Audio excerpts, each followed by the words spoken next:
So good afternoon, everyone. Thank you for coming. I'll be talking the next 1 hour about haploidentical hematopoietic stem cell transplant, which is a new transplant technique which we have implemented here at LSU. The title of the talk is Haplotransplant Towards Meeting an Unmet Need. So in the next 1 hour, this is the overview of the topics I would like to cover.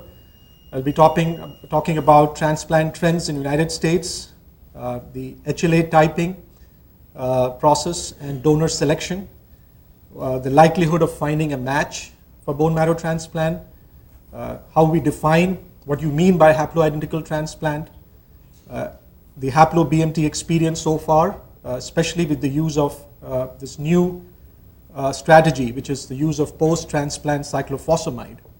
And I'll highlight on the cooperative group and registry data with haplotransplant. So this slide goes over the number of transplant recipients in the US by transplant type. The blue is auto transplant and green is allo. As you see here, with time on the x-axis, the transplant numbers are steadily increasing, both auto and allo. Back in the 90s, it was a big peak in auto transplant where we were doing auto transplant for breast cancer. And later in the early 2000s, studies came out which showed that patients who got transplant for breast cancer did worse. So that was not an indication anymore. So the transplant numbers for auto dropped dramatically at that time. But now the transplant numbers are steadily increasing, largely due to we are transplanting older patients now because of better supportive treatment, good antimicrobial agents we can use to prevent infectious complications related to transplant. And we have understood this treatment modality better. So the indications for transplant, as you see here, for auto is green, blue is allo. So the most common indication for which we do auto transplant is myeloma and lymphoma, non-Hodgkin's and Hodgkin's, as shown in the green bar. The most common indication for which we do allo transplant is AML and ALL, MDS, MPN. So these are, AML is the most common disease for which you do an allo transplant, and myeloma is the most common disease for which we do an auto transplant.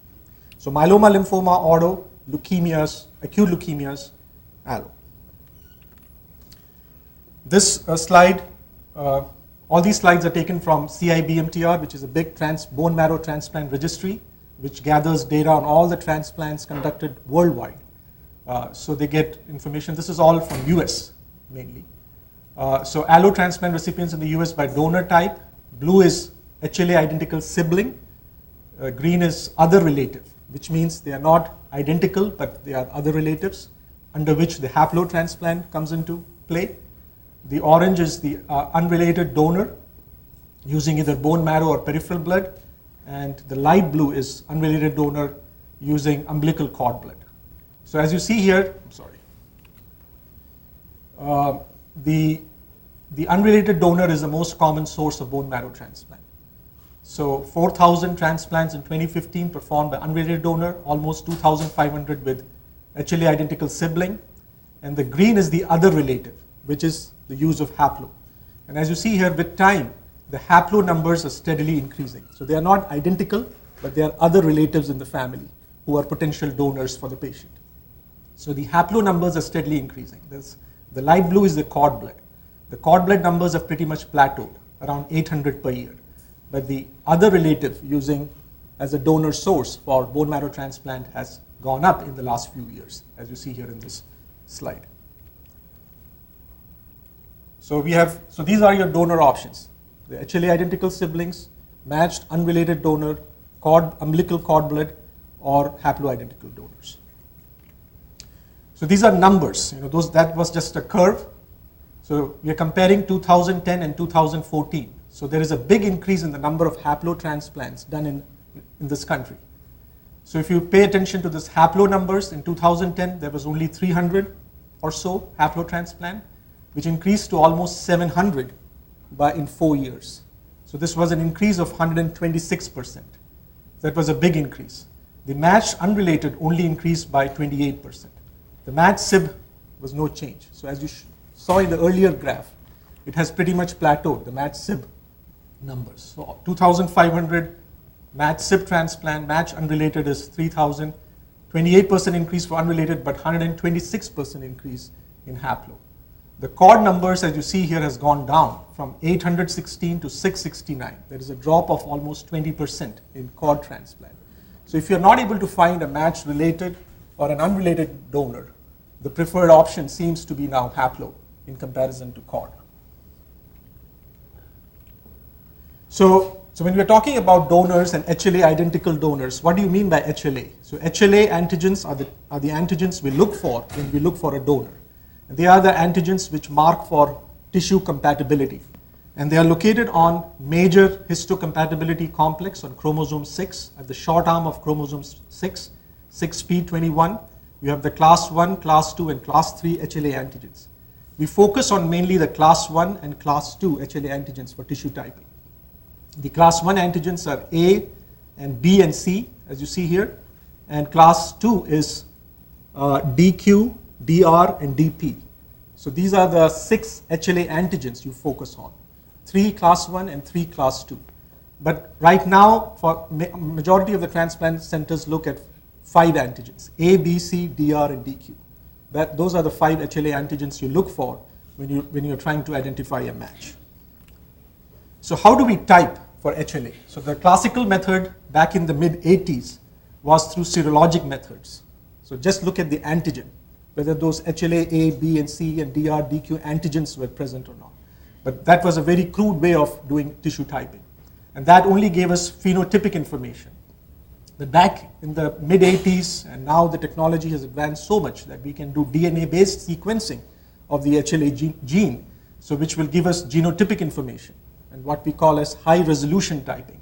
So we can look at the gene at the allelic level, at the DNA level, and identify whether they are matching at the allelic level. So when we say at serological level HLA-A2, it could be several genotypes. A could be O2O1, O2O5, O213. These are all the nomenclature. It's a very complicated field. The HLA nomenclature is very complicated. So it could be multiple alleles reflecting the same serological type. So we have gone from the standard 6 antigen typing now to 10 antigen typing, and we are typing at the high resolution, at the genomic level, to identify a match these days. So the HLA, if someone asks me, what's the biggest advancement in bone marrow transplantation or any organ transplant, is the advancement in HLA typing. Because we have come a long way from serologic typing to genomic typing, and that way we can identify better donors for patients, which would in turn result in less complications. So every person, every individual inherits 2 sets of HLA antigens. One set of HLA antigen, or what we call as haplotype, is derived from the father, and one from the mother, and they are located on chromosome 6. So for any given mother or father, there are 4 equally possible sets of HLA antigens in their children. So each sibling has only a 25% likelihood of being HLA identical with a transplant candidate. So if there is a sibling with an illness, there's only a 25% chance that that sibling is going to match with the patient. So, but more the number of siblings you have, the odds of finding a HLA identical sibling increases within the family. It's not like you have 5 siblings, you're definitely going to match. So as you see here in this graph, I don't know whether it's projecting very well. Even if you have 10 siblings, it's not 1. It's like 95, 98%. So it increases logarithmically, but it doesn't reach to, it's not definite. So even if you have 10 siblings, it's not a guarantee. You have to type all the 10 siblings to find out which sibling is going to be the perfect match. Because each sibling individually has a 25% likelihood of being a match. So there's a formula by which you can guess the probability that at least one will be HLA identical is given by this formula. 1 minus 3 times n divided by 4 times n. So by that you can make an estimate whether there is a high likelihood, what's the percentage of finding a HLA identical sibling within the family. So roughly, if you look at it, what's the chance of finding an HLA matched donor? So if you look at the entire population, in general, the likelihood of finding a matched sibling donor is only 30%. the likelihood of finding a matched unrelated donor for the entire population is 30%. So if you don't find a matched sibling donor, so it's only a 1 in 3 chance that you will find a matched sibling donor. So 70% probability that you have to look outside the family to get a good match. And outside the family in the registry, it's only a 30% chance of finding a matched unrelated donor. So there is a 40% chance again of finding no donors.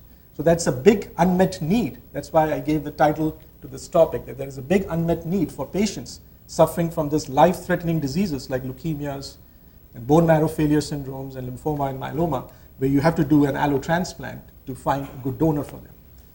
So lack of matched sibling or unrelated donor is a significant barrier to allotransplant in patients who can benefit from this procedure. So this was a big landmark study conducted by the National Marrow Donor Program. It's a voluntary registry organization based out of Minnesota, which collects all the information on the voluntary donors who have registered themselves to be donors for bone marrow transplant. And they looked in their database to see what is the likelihood of finding HLA matched adult donors and cord blood units based on ethnicity. And this study clearly reflects that ethnicity plays a big role in finding a good match through the registry. So as you see here, the probability of finding an 8 out of 8 HLA matched donor for a white European is 75%. And for African American, I highlighted here, is 19%. So for an African American, it's only 20% chance of finding a donor through the registry. Whereas for white Europeans is 75. That is largely due to poor representation of the African American population as volunteers in the registry, and also because of the genetic heterogeneity of the population, of the racial heterogeneity.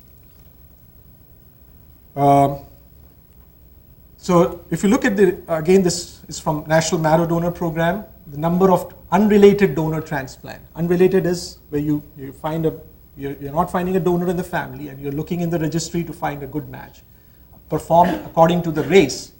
So for the white population shown here, in every year from 2008 to 2015, there's a steady increase and now it's almost like 5,000.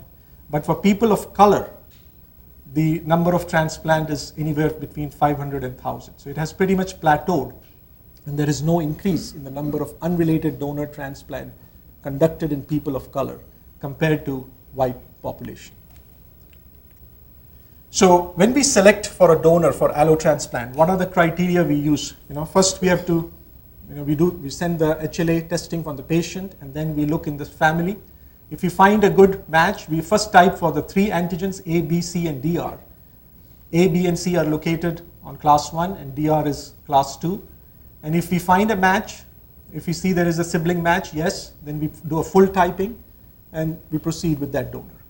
If we don't find a match, then we look for an unrelated donor search and we see, is there an 8 out of 8 match?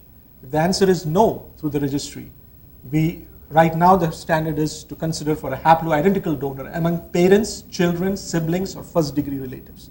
So they all are potential haplo donors for the particular patient. But if answer is no again, if you are not a center who's doing haplotransplant, then there are some centers who do just cord transplant. There they will do cord units. And with cord units, you can do mismatch. 4 out of 6 HLA match cord unit is considered okay as a potential donor. Or sometimes some centers do 1 antigen mismatch transplant. So this is the algorithm you have to follow. First, you look in the sibling. If you don't find, then unrelated. If you don't find unrelated, then haplo or cord. So what do you mean by haplo? Haploidentical donors means half match. So one haplotype of chromosome 6 is identical between the donor and recipient, but the other haplotype differs because you get one haplotype from father, one haplotype from the mother. So you're inheriting the full haplotype. So your parents are automatically a haplomatch. Father is a haplomatch, mother is a haplomatch, and if you have children, they are haplomatch. So, and the siblings may or may not be haplomatch. So I'll go into that in this slide. So haploidentical donors are easier to find. So this is a schematic illustration of the inheritance. So A and B is the father's haplotype, C and D is the mother's haplotype, and this is the patient in green. So the patient has inherited the A haplotype from the father and the C haplotype from the mother. And he has 2 children, 2 daughters, and he has given A to one daughter and C to the other daughter, right? So both the children and both the parents are haplomatch. And this among siblings, patient only has one sibling, and that sibling has inherited the same haplotype from the father. So the sibling is also a haplomatch. And the mother had another relationship and had a half sibling, so that sibling also is a half match. So what is the probability of finding a haplodonor? Parents and children are 100% haplomatch. Full siblings, 50% probability of haplomatch, and 25% probability of being a full match, as I showed you earlier. And half siblings are 50% probability. Aunts and uncles can also be 50%. So see how dramatically the donor pool has increased. You have so many potential donors for an urgent bone marrow transplant for a patient. So this slide again shows the same thing, but it details the alleles and talks about the potential siblings and probability of being a match. So if you consider this as the recipient, this sibling is haploidentical. As you see here, this sibling has the same allele here, A1B8DR17. This sibling is also haploidentical because this sibling has this allele, A2B7DR15. And this sibling has inherited the other haplotypes. So this sibling is non-identical. So all siblings are not haploidentical. So here two of the siblings are haploidentical, one is completely non-identical because they inherited the other haplotypes. So when you have so many potential donors, right? So which donor are you going to choose? And that becomes the next question. So based on the experience so far, the haplo experience is limited. It's only in the last 5 to 10 years. So based on the experience so far, younger donors are preferred, and preferably younger donors less than 40 years. So if there is a patient and if they have children, and if they are less than 40, you would prefer them as your potential donors. Donors must be medically, socially, and psychologically fit to donate stem cells. And the most important thing in haploidentical transplant is the lack of clinically significant antibodies against donor HLA molecules. Because it's a mismatched transplant, the patient can have antibodies against those mismatched antigens, which can increase the chance of rejection. So it's very important to know whether there are HLA antibodies against those mismatched antigens in the patient. So we do this special test to measure the intensity of the antibody present in the patient's blood, and if it is high, then we are not going to choose that as a particular donor. So what are the barriers to haplotransplant? It's a half match, right? So there is increased risk of graft rejection. So these are the terminologies. I don't know how many of you are students. You may be hearing this for the first time. There's terminology which we use in transplant: graft rejection, graft versus host disease. Graft rejection is where the patient's immune system rejects the donor's cells. And graft versus host disease is where the donor's immune system attacks the host, which is the patient. So it's a battle between two immune systems when we do bone marrow transplant, because you're infusing hematopoietic progenitor stem cells, which will differentiate into blood system and an immune system. So you're giving a new immune system to the patient in addition to the blood system. So there is this fight between the donor and the recipient. So when you do a mismatch, that's the very basis of finding an HLA matched donor, so that you don't encounter graft rejection and you don't encounter graft versus host disease. But you still see this because even though they are a match, there are a lot of minor mismatches between the two individuals. If they are not identical twins, there are going to be minor mismatches between the donor and the recipient. So that's why we see graft rejection, that's why we see graft versus host disease, and that's the reason why patients have to be on immunosuppressive therapy post-transplant. So haplotransplant, being a half match, has a very high risk of graft rejection and a very high risk of probability of graft versus host disease. So back in the 90s, when people started testing haplotransplant, there was increased transplant-related mortality and a lot of complications of graft rejection and graft versus host disease. So acute graft versus host disease. So the graft versus host disease could be acute or chronic, and that is mainly because of this donor T cells and attacking the recipient. So it usually attacks the skin, liver, and the gut, and that is largely due to these genetic disparities, these HLA disparities between the donor and the recipients, causing the donor's immune cells to go and attack the recipient's body, causing skin rash, hepatitis, colitis. This is very, if it gets out of control, patients can die from this complication. This is chronic graft versus host disease. This is sort of more of an autoimmune disease where you see patients with sort of like patients with lupus and Sjogren syndrome. You get dry eyes, ulcers in the mouth because of dry mouth, bronchiolitis obliterans, loss of bile ducts, sclerosis of the skin. All this can result in significant impairment of the body and because of fasciitis, and patients are on immune suppressions, which will increase the risk of infections, disability. So transplant can result in this sort of a situation in patients who get pretty extensive chronic graft versus host disease. So what are the strategies for haplotransplant? So when it was first, people were trying, the technology was not, the technique was not refined. But later when we realized that the main culprit was the T cells, which is causing a lot of graft versus host disease and graft rejection, they tend to deplete T cells from the graft. They used ex vivo techniques and in vivo techniques to deplete the T cells from the stem cell graft. They also used T cell depletion using megadose numbers of transplanted CD34 positive cells. CD34 is a marker which is expressed on the surface of stem cells. So they gave mega doses of the stem cells to overcome the problem.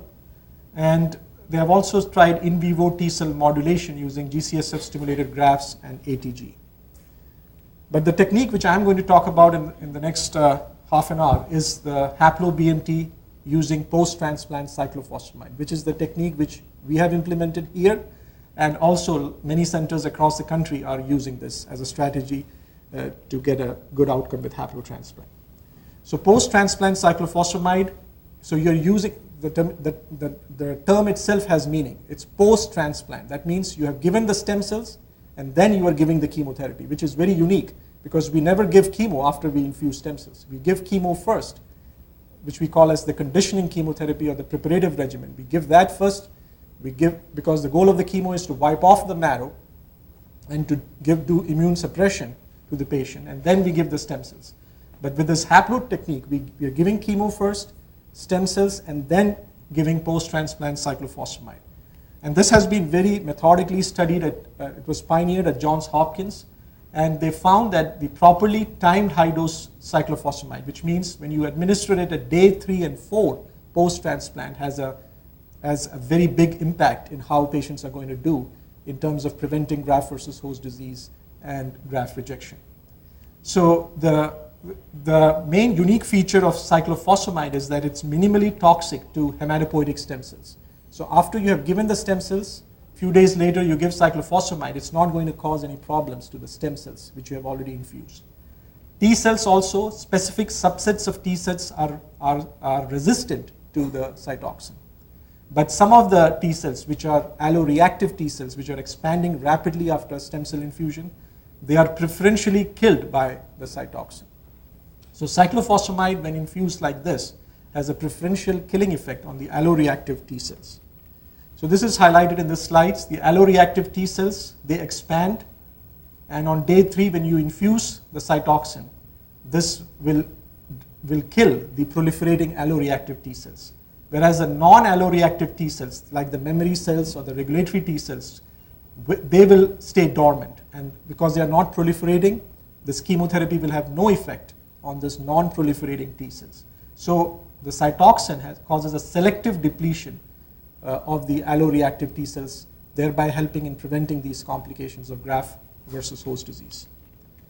So why is this so? Why are the stem cells spared, and why are certain of the T cells spared? And that is due to the unique pharmacology of cyclophosphamide. So the thing to remember is the main effect of cyclophosphamide is due to its metabolite, which is phosphoramide mustard. And this metabolite is only formed in cells which have low levels of another enzyme called aldehyde dehydrogenase. So how does phosphoramide mustard? So cytoxin has to be converted to this active metabolite, which is phosphoramide mustard.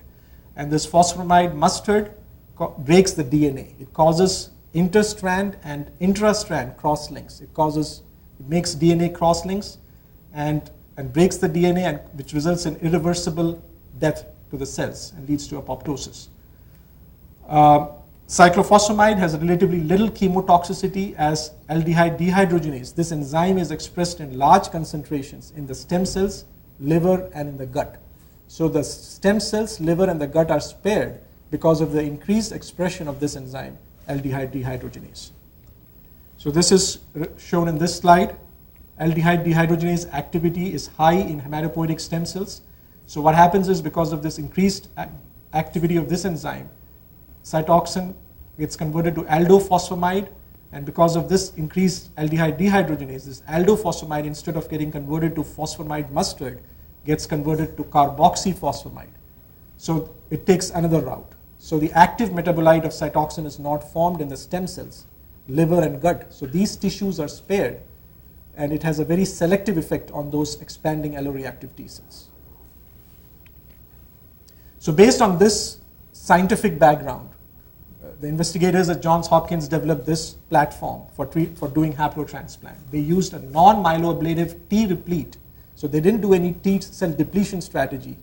They gave a full T-replete bone marrow graft, and they use a non-myeloablative. So we use certain terminologies in BMT. Myeloablative, which means chemotherapy which is going to ablate the marrow.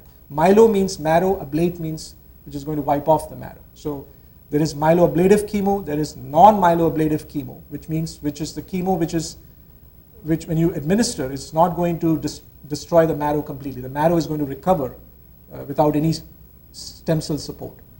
And then there is a terminology called reduced intensity, which is in between myeloablative and non-myeloablative. So Johns Hopkins developed this non-myeloablative, which means a very low intensity chemo, which is fludarabine, cyclophosphamide, and very low dose of TBI. This is a low non-myeloablative chemotherapy.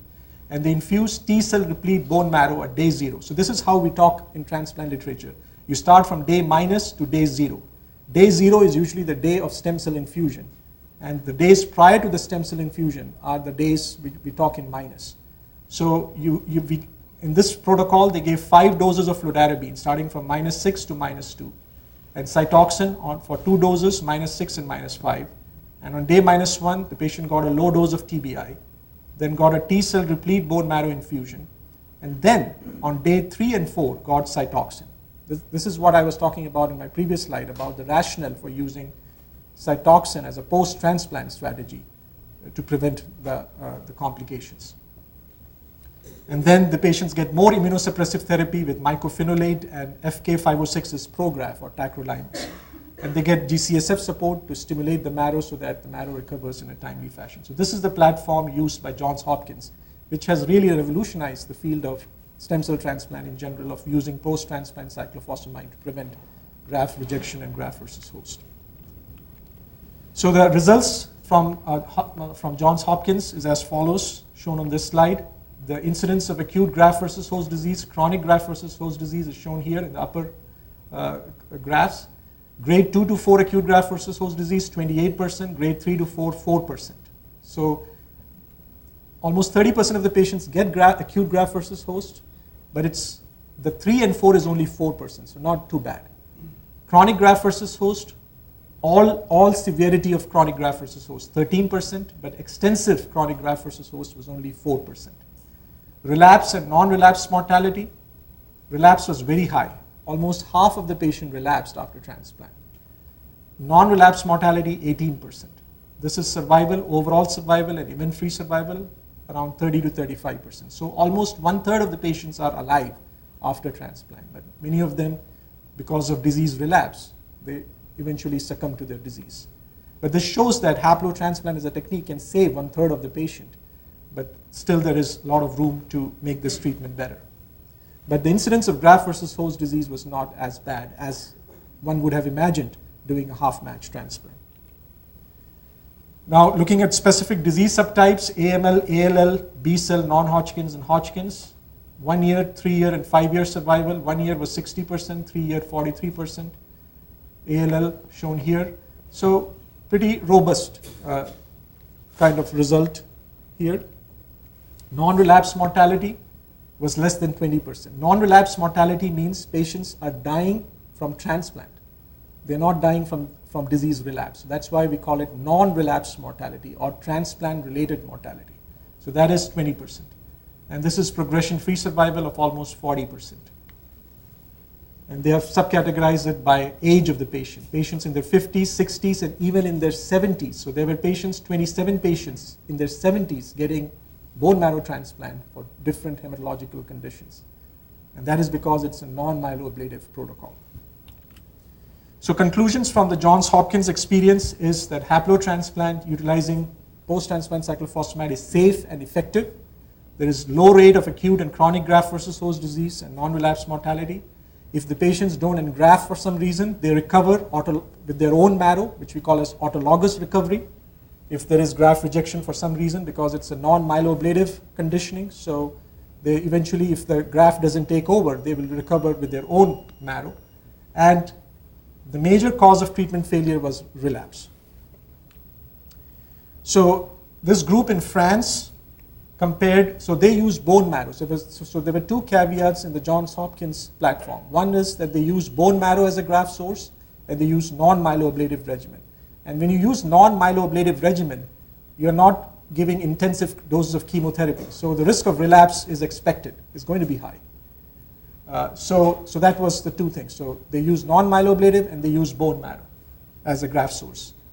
But nowadays, most of the centers use peripheral blood as a graft source. We don't take the donors to the operating room to collect bone marrow much anymore. So the center in France, they did their analysis of comparing bone marrow with peripheral blood for haplotransplant using the similar Johns Hopkins non-myeloablative conditioning regimen. And this is their engraftment dates. The time to recover neutrophils and platelets was pretty identical between bone marrow and peripheral blood. For platelets also 29 and 27 days. So very comparable.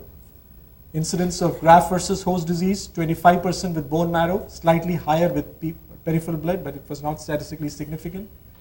Non-relapse chronic graft versus host was similar, 13% in both. And non-relapse mortality was 22% with bone marrow and 12% with peripheral blood. So more mortality with bone marrow compared to peripheral blood. So in terms of overall survival and progression-free survival, pretty much overlapping curves. So very identical outcome using either of the graft source. Either if you use bone marrow or peripheral blood, the outcome was very similar. And this is the relapse incidence was also not much difference. So this shows that even if you use bone marrow or peripheral blood, you may get identical results. And nowadays, so this is again from CIBMTR, peripheral blood shown in green and bone marrow in blue. As you see here with time, initially it was bone marrow, the preferred graft source for stem cell transplant, but now in the recent past, peripheral blood has taken over, and now we are using peripheral blood as a graft source for transplant compared to bone marrow as a graft source. Now, this is a group in Northside Hospital in Atlanta, Georgia. So we have implemented their platform here for our haplotransplant patients. So the protocol they developed was this TBI-based myeloablative regimen. So the Johns Hopkins used non-myeloablative. The Atlanta group, the Northside Hospital in Atlanta, they have developed this myeloablative regimen for haplotransplant using total body irradiation as part of conditioning regimen. And they compared their experience of haplo with their own experience with matched unrelated donor and try to see which transplant technique was better or worse. So this was their platform. They used fludarabine and TBI as their main conditioning. Fludarabine for 3 doses and TBI for 4 days of total of 1200 centigrade of total body irradiation, where they radiate from head to toe. That's why it's called total body irradiation, to just completely myeloablate the patient, and use 150 centigrade BID twice a day, total of 1200 centigrade. And on day 0, the patient gets peripheral blood graft in contrast to Johns Hopkins. And then on day 3 and 4, Cytoxan, and then Cellcept and tacrolimus as part of immunosuppressive therapy. This was their demographics, the patient characteristics. 30 patients, median age was 46. 22 of the patients were 5 out of 10 match, and 8 were 6 out of 10. So as you see here, it's a half match transplant. This is what you get in terms of donors. And this is the comorbidity. There is a comorbidity index score we use for patients before transplant to see how bad their comorbidity status is based on their other medical illnesses like diabetes, cardiovascular problems, and arthritis, and stroke. based on all that, we give them a comorbidity index score, which has a predictive value in how well they are going to tolerate transplant. So as you see here, there were patients with a high score of 3 to 6, almost 10 patients. This is where the disease subtypes, AML, ALL, CML, MDS, non-Hodgkin's. There is another risk score called the Dana-Farber Disease Risk Index score, which is based on not all AML patients are the same. I think many of the residents are here. Yesterday I gave a lecture to the residents on leukemia. So not all AML is the same. So AML, every AML patient may behave differently. We treat most of the AML patients in a very similar fashion, but not all patients require transplant. So if you have a patient with complex cytogenetics or complex molecular abnormalities, they would need bone marrow transplant, much more than a patient who has normal cytogenetics or good risk cytogenetics. So based on their biology of their cancer itself, you can risk stratify the patients. And based on how well they respond to treatment, you can risk stratify these patients. So Dana-Farber, based out of Harvard, they came with a risk score of very high, intermediate, and low based on the disease biology and based on how well they respond to treatment. And they gave this risk score, and this were the patients. So 11 patients had high score and 3 patients were very high score. So out of the 30 patients, almost half of them had very high or high score. So they were clearly a high risk population. And this is a slide showing the comparison between haplo and MUD by age, gender, diagnosis, the Dana-Farber disease risk index score, the comorbidity index score, and the stem cell source. As you see here for haplo, all the patients got peripheral blood as a graft source, whereas for the MUD transplant, 70% almost patients got peripheral blood and 30% got bone marrow as a graft source. So this is the outcome in terms of non-relapse mortality between haplo and MUD. So MUD is shown in the solid line, the solid black line, and the haplo is shown in the light black line. The incidence of non-relapse mortality was 5% with haplo and 14% with MUD. So there was more transplant-related mortality with a matched unrelated donor than a haplo transplant in the Atlanta experience. Coming to relapse, again, 19% risk of relapse with haplo and 24% with MUD. So more relapse, more transplant-related mortality with MUD than haplo. In terms of disease-free survival and survival, disease-free survival 76% with haplo, 62% with MUD, and survival 84% with haplo and 70% with MUD. So in their analysis it's a single center analysis, so there is very limited bias. So they are treating their own patients. In their experience, the MUD patients did worse than haplo. So now we had invited their lead investigator, Dr. Solomon, last year to our cancer center, and they have pretty much done away with MUD transplant. So if they don't find a matched sibling donor, they go straight to haplo. So that's their protocol right now. This is their incidence of graft versus host disease. Grade 2 to 4, 63% with MUD and 44% with haplo, and 3 and 4 is pretty identical. And this is chronic graft versus host disease. So this is all chronic graft versus host disease. Almost 60% with MUD and 60% with haplo. But if you look at moderate to severe graft versus host disease, it's 60% with MUD and 20% with haplo. So the extensive chronic graft versus host disease is a big separation between MUD and haplo. 20% with haplo, 60% with MUD. And they looked further analyzed by looking at the disease risk index, which I was explaining to you earlier, based on the Dana-Farber risk index score, based on whether it's a high risk disease or a very high risk disease, based on disease biology and the remission status. And what they found is if they had a low DRI, 100% disease-free survival and 0% chance of relapse. So if you have a patient whose disease is not very aggressive, and if you have a very good remission status, they're going to do very well with haplotransplant. But if you have someone with a very high risk disease, there is 40% disease-free survival and 40% risk of relapse with this technique. One unique thing which they noticed in their experience is the development of fever after infusing peripheral blood stem cells. So this is day +1, 2, 3, and 4. So day 0 is here. So after the haplo stem cell infusion is done, invariably many of the patients, almost all of their patients, they said, develop fever. And our patient whom we just did our haplo transplant, unfortunately patient is currently in the ICU, but right after the transplant, the patient developed fever as expected. And this is post-transplant fever, which is seen due to cytokine stimulation because of the rapid expansion of the alloreactive T cells. And usually the fever subsides by day 5 and 6 after administration of Cytoxan and other immunosuppressive therapy. So it's a non-infectious fever. Now, lastly, I would like to talk about the cooperative group trial results and some registry data for haplotransplant. The first one which I would like to highlight is the comparison between haplo and the cord blood, because those are your mismatched donors. So this was not a randomized trial, but this was comparison of 2 parallel phase 2 trials using haplo bone marrow using the Johns Hopkins platform compared to an unrelated donor umbilical cord blood graft. So this is the cord blood platform where the patients got fludarabine, Cytoxan, and some TBI and the cord blood infusion. And this is the Johns Hopkins regimens of fludarabine, Cytoxan, TBI, and bone marrow infusion, followed by post-transplant Cytoxan, which I talked earlier. So this is a direct comparison of the technique which we are currently practicing in comparison to cord blood transplant.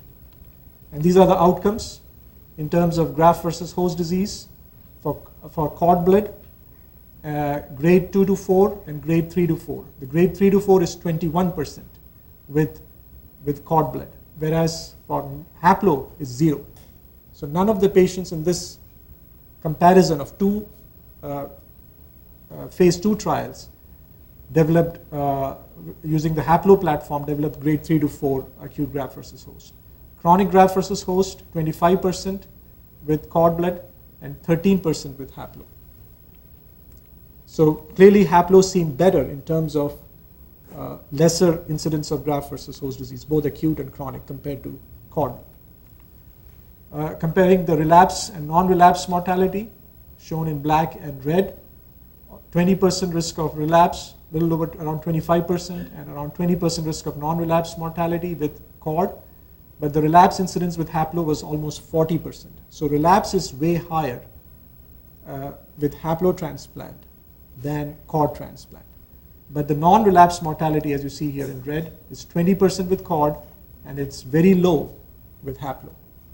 So that's a bargain. So you see more relapse with haplo, more non-relapse mortality with cord. And this is overall survival and event-free survival curves with double cord and haplo. Pretty comparable curves. Haplo seems a little superior, but these are 2 phase 2 trials comparing the outcomes. So currently there is a randomized trial which is comparing haplo with cord, and that trial should give us an answer. CIBMTR has looked at haplo versus MUD for AML using myeloablative conditioning and reduced intensity. So this is a transplant registry which gathers all the information from all the transplant centers across the country.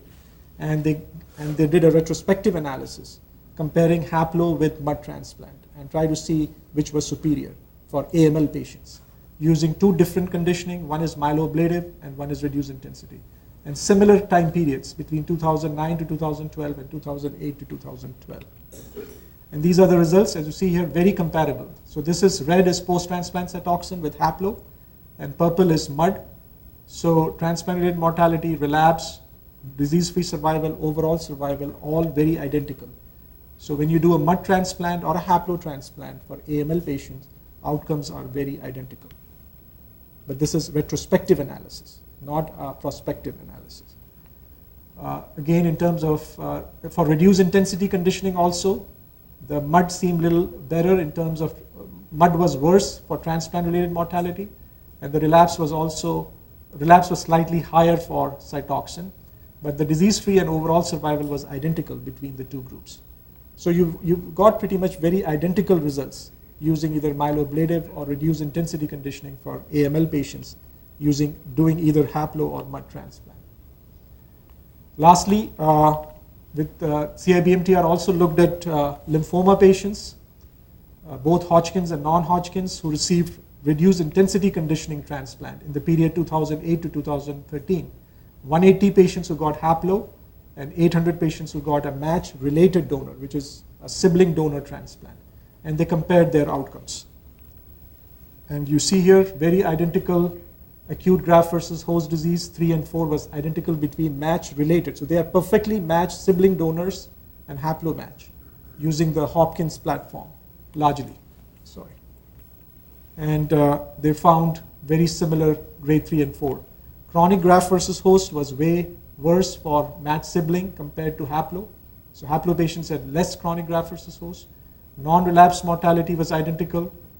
Relapse was also pretty much the same. Progression-free survival and overall survival was also identical between the two techniques. So haplo for lymphoma was identical to a match-related donor transplant. So coming to the conclusions, so there is haplo transplant using post-transplant Cytoxan produces a high rate of durable engraftment and low non-relapse mortality. Acute graft versus host disease is similar to match-related donor or matched unrelated donor transplant. Chronic graft versus host disease incidence or severity is seen to be less, as shown in these retrospective registry analysis, less than the match-related donor and MUDs. We saw similar safety and efficacy with using either bone marrow or peripheral blood stem cell as a graft source.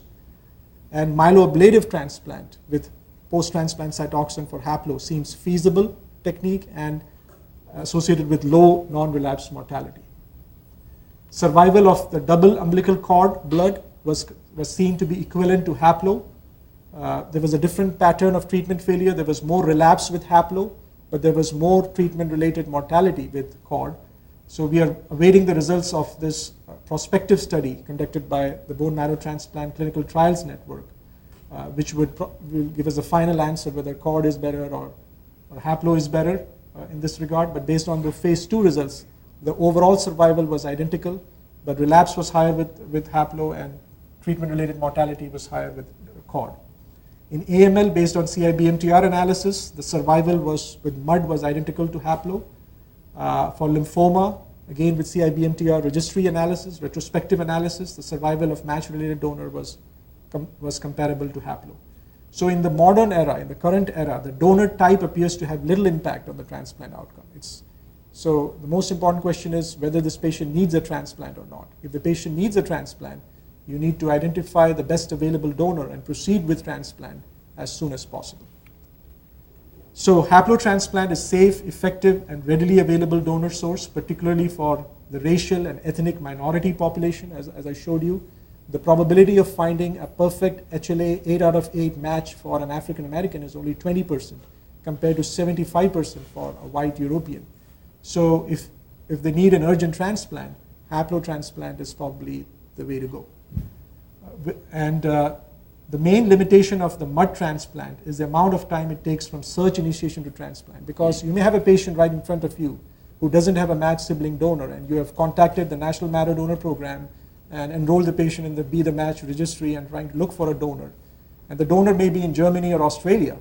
And to get that donor in a timely fashion to donate the stem cells and to get the transplant going, it may take a long time. The average expected time from the time of donor search initiation to the time of transplant is 3 to 4 months for an unrelated donor. So time is precious. Is of great value in patients who are fighting these aggressive leukemias. So haploidentical family member can be identified and rapidly utilized in nearly all cases. I showed you there are many potential haplo donors for a particular patient right there in the family. And also it's cost effective because the cost of graft acquisition is lower. Because to get a graft from NMDP, it takes a lot of time and effort, and there's a lot of cost involved. Almost $40,000, $50,000 you have to pay extra to get a matched unrelated donor graft shipped from wherever, average. Thank you. I'll stop here, and I'm ready for questions.